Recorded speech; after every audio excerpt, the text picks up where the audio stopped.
Just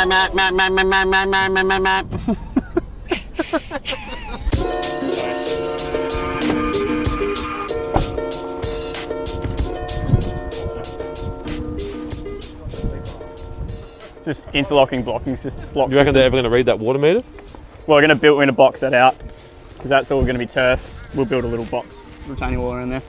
Put a little sign on it. It was going to look ugly sticking out of it, but they'll get to it. It's no drama. We're going to put a ball valve and stuff in there anyway. If not, just estimate it. Just wing it. So we're going to have turf and sprinklers here. A little garden bed going up either side of the path there. So bring some fresh loam. Like, what do you have? A couple of hundred of loam anyway. Yeah, we had to take a stack of clay out, so Not at least. dolomite. Sorry. Dolomite. Oh, I had nowhere to put it when the earth mover got salty, here. isn't it? Yeah, so we'll get rid of that. And something you don't see on the other side of town because the quarries on the other side of town are all quartz quarries. Yeah. And from what I understand, there's quite high salt content. This literally comes from that hill right there. It's crazy high salt content. It's good for this though. Interesting to see how it affects the loam. You probably want to make sure you've got a couple of hundred of loam, but I'm sure you know that. Well, no, I'll get rid of that. It's just when we got it delivered, we had a machine out the back. To another site or whatever. No, we'll put it out the back. We'll go there, but it's just logistics of the site. Just had to put it somewhere. So there's conduit under the driveway already? Yeah. So what I'm thinking I'm going to do is tee off that and put 2 solenoids here and run the controller cable back through that conduit. Because old mate plumber man can do the plumbing? Yes. We're going to have 3 different water sources on this job, which is going to be a pain. But because we've only got 1 pipe, obviously I need 2 systems for the turf. And 3 water sources isn't a problem as long as they're all coming off the same controller. You'll be all right. So I'm going to put the controller around the back. Well, you got cable out here? I haven't done it yet. Where are you going to put it? Well, so it's going to run it straight through there. Oh, the block, okay. And then back into here. Through the pipe? Why not? You don't need the water to go through there? That's what I'm saying. So I'm going to have 2 solenoids here, and then the line can go back through that. Yep. Because I won't need it because the water point's already going to be here. Why would they go to the trouble of putting that in and they put a valve on the end of it? Everything got built here when the water restrictions came in. So it's just subsurface and crazy sort of stuff. But yeah, that's all going to be MP rotators, standard. So this is what we've got to deal with. This would be interesting. This is obviously considered a high hazard. Now obviously that's probably not an issue because it's there, but there'd have to be some kind of backflow prevention. Yep. These are all getting eliminated now. So engineering says we've got to have a certain amount of the block square meterage covered with the recycled water drip line. Yeah, because that needs to be able to dump that. So what are you going to water the lawn with it as well? We're going to water the lawn with this, and there's another lawn section up the top. Do you think you'll put overhead watering in as well? Yeah, so we're going to supplement that. Just so that, like, if you need to, because that'll just turn on. Yes. Do you think you'll take any of that away, or you'll just put some fresh loam on there? We took a stack out of there already. It still looks pretty low. Yeah, so we'll build it up with some organic loam, but I think we took a truckload out of here already. It's 14 tonne. You going to do anything with this or just leave it? No, so this is all going to get fixed up. We're going to rip the top course off of there. It's going to go across here. We're actually going to extend this a little bit just to make a little raised garden bed through there. Garden shed's going in the back corner there, so we're going to retain all that. I'm going to talk to Ryan as well. We're going to get some stairs, some cleats and stuff engineered to come down here instead of doing blocks, because all this is going to be turf as well. Is there much of a planting plan, or is it more just a lot of lawn? It's a lot of lawn. They're not too interested. Got kids or? No, they're retired. Just want the lawn? Yeah, just for that. We've got a blind dog, so we're going to build this up as well. So, so the dog can't fall over. Yeah, so he's literally just going to run around the lawn and that's it. They don't really want too much of a garden. I think there's roses going out the front next to the pillar. To try and make that like an entry. Yeah, and it's not the most complicated job, but there's a lot of it. There's a lot to it though. I mean, the recycled or the EnviroCycle adds complication, but it's not hard. And he's got a rainwater tank around the side that he wants to do. Pump out to the gardens up the top here as well. You know that's not a lot of water. Yeah, well he's got 3,000 litres, so we're just going to do that garden bed with it. So obviously we're going to have the biocycle going, mains water and the rainwater, because that's not plumbed into the shed. So you just want to have a pump on that just pumps out? Yeah, on the back side. He just turns on? Well, I'll bring the cable back up here and I'll just bring it, because the controller's going to go on this wall, Clint. Yep. So everything will be wired up. So you're going to relift those pavers? Yeah, 2 jobs that we've just started with block walls and similar size. Yep. One's in Glenunga, one's here, full of clay. Yep. Took 160 tonne out of the other job. I think we took 80 out of this one. So how long do you think this will be until this is finished? I'm hoping that the block walls will be done weather dependent by the end of the week. Yep, and you leave all you guys on one site, or have you got another site running at the moment? Unfortunately, we've got 7. 7 sites? Yep. It's not unfortunately, it's just... It's unfortunate. It's funny, people always say, oh, it's good that you're busy, but it is to a point. Yeah. Start letting people down, or... Well, we're not letting anyone down, it's just juggling manufacturers and timelines and that sort of gear. Because a lot of the stuff you use is made. So irrigation's easy, you just buy it, it's always there. Yep.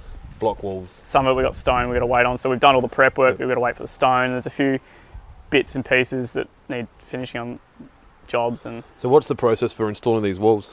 so obviously we've dug out for the footing. Yep.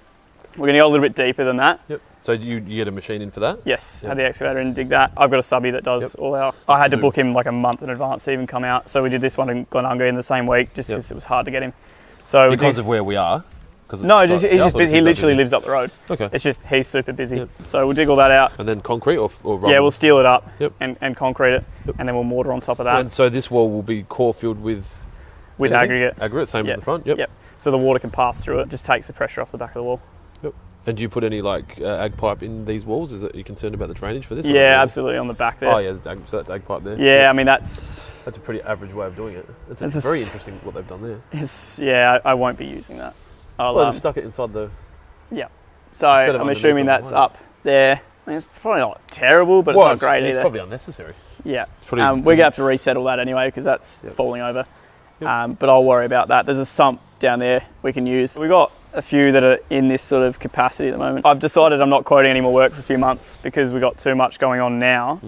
But we also have enough for the next 3 or 4 months booked up anyway. From the first phone call, I just say, look, how big is the job? Yep. When are you likely to want it done? Yep. And if we can help, great. If not, then I'll point him in the direction of someone that can. It's funny, when I did that job at Medindi, I remember the conversation vividly with the owner. He was like, no's the most powerful word you'll ever start to use, and once you start saying no, it opens up the door for so many more things. Yeah. And I was like, yeah, whatever. And then I started saying, oh look, we can't help you with that, but here's someone that can. And then they'd call you the next time. They end up coming back anyway.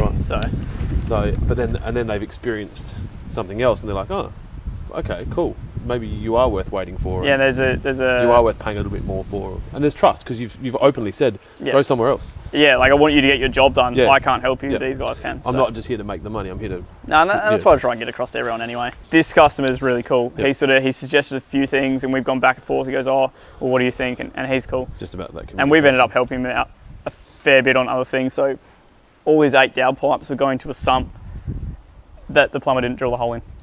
Yeah, you told me about that. So it was all going that way. So we've had to, that's what all these trenches were for. We were going to rejig the whole lot. And we obviously found that there was no hole in the sump. So we've just bypassed that and it's out to the street. And we had to replace their pressure reducer and the ball valve and stuff in the house is fully corroded. And that was the one is this where you're having issues with pressure? No. No, different house? We've had 2, but that's okay. I've sorted them out.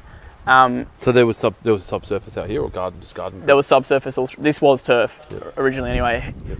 He wanted it replaced because he wasn't sure of the subsurface. Big job. We sort of had a wave of small ones and now we've got a wave of bigger ones. We're really good at walls. I think this one and the other one we've got at Glenunga, I think combined maybe have 1,000 or just under blocks. So who's this Adbury stuff? Yeah, so that's Adbury. This is Adbury Versawall here and then versus smooth out the front. When I used to sell blocks, the only block was really the Heathstone Grand that Boral used to make. Which is, a similar look to that, but this is a far superior product. Yeah, okay. Their moulds between Boral and Adbury. Adbury's a better quality, so you don't actually pay much more for the Adbury anymore because competition is just... you wouldn't be able to. But wouldn't sell it. The Adbury product is much better. Is this the sump that it was going into? Yeah, so what had happened was everything was coming down and then flowing into that sump and then because it was pushing the whole so hard. House. 8 pipes. Jesus Christ. And it was just going straight through there. So bad. So we've had to cap that off, obviously, and just... Well, there was nothing going out to the road. Yeah, it was, but what was sort of is weird. What was happening, it was just rushing so hard. Yep. It was just going to there and couldn't get back. So it was just up and it wasn't even going there. That's so bad. So... It just shows, when you use unlicensed trades. I mean, stormwater's such a flexible, everyone does stormwater. Yeah, we do stormwater. And we've had the discussion and, we just want to do it better. I mean, this one's obviously just playing around with it. Get it sorted, yeah. Yeah. Well, you don't know what's underground, and I guarantee there's no photos and no plans. So, obviously we had to replace all that as well on the side of the house, but that was... How did you get involved in that? Well, Sean. Yep. Just because I looked at it and realised how corroded it was, and if it hadn't stopped working, it was about to. Yep, cool. So, why get someone else in while we're already here anyway? Yep. So I got the kids sorting out this one at the front. That's a fucking fresh jacket. Yeah, busted out the packet this morning. Is that embroidered? Yes. You know that the waterproof nature of those jackets is reduced when you embroider them?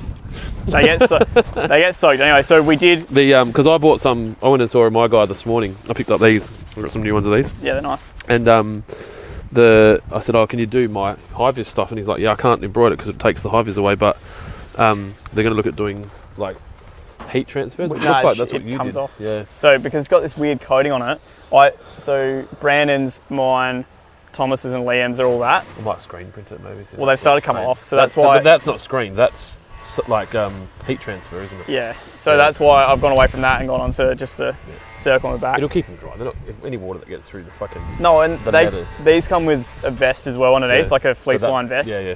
Are they Bisley or...?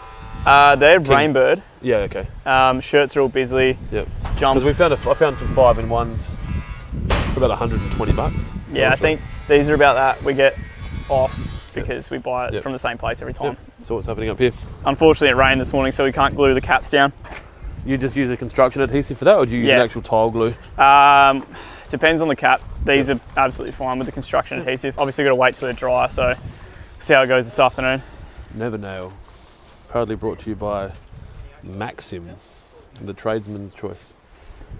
It's pink and you can see where it is, so you can clean it off if you need to. Oh, okay. Yeah, the other ones are always that brown. Yeah, and you can miss it. So this gear is pink, and then you have someone... Oh, so if you get a bit overlap, you'll see it straight away. Yeah, straight off. Like I said, we're going to have garden bed either side with the roses, just steel edging. It's going to be charcoal concrete landings. Okay. So what, they'll come in and form it? Yeah, so, well, they'll pretty much just be able to Keep put in a mind, board. I have no idea about Yeah, well, they should just be able to, once it's compacted and things like that, just put their boards on the front of it and just pour in between the blocks. Yep. And they'll go right level with the one at the front? Yes. So we'll work out our step height through here, and we'll have to elevate this a little bit, which is fine because that's obviously a little bit high, but... It's nice to be able to, I guess, get some context and go, okay, well, remember how that looked? This is what most houses look like. Yeah. Like, a lot of people will have these blocks. A lot of people will It's an attainable garden, totally. Right. Yeah. And that's where our market is at the moment, which is fine. Yep. But yeah, if you pop back in, I mean, I'll talk to you about it in 2 weeks or whatever, and it'll be turfed and pretty and planted. So any of these guys doing an apprenticeship? Yeah, so these two are both doing horticulture Cert 3 and landscape construction Cert 3. So Nathan's only been with us a month. Yep. Brandon's well into his second year now. Yep. So Brandon's a bit of a gun. Is there anything else you want to show us? I don't think there's a great deal. All right. Cool. Get out of here, man. Thank you for the tour.